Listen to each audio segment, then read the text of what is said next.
आपलं लामणगाव म्हणजे सामान्य गाव, ज्या भूमीने महाराष्ट्राला ज्ञान दिलं ना, त्या ज्ञानाचं भूमीचं गाव म्हणजे आपलं लामणगाव आहे.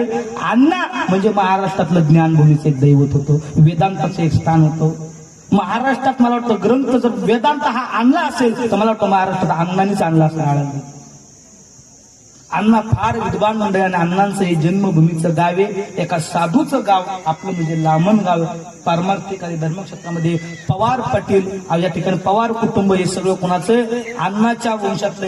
आणि एका कुळामध्ये एक जर साधू जन्माला आला ना तो कोटी कुळाचं उद्धारण होतं. तसं आपल्या पवार पाटील परिवारामध्ये अण्णासारखी विद्वान मंडळी, अण्णासारखं विद्वान एक रत्न आपल्या गावाला मिळालं. पवार पाटील परिवार कुटुंबांना आपला पवार कंपनी त्या ठिकाणी सुखी झाले. म्हणून पवार कंपनीला माझी एक विनंती आहे, गळ्यात तुळशीची माळ नसेल तर तुळशीची माळ गळ्यात घाला.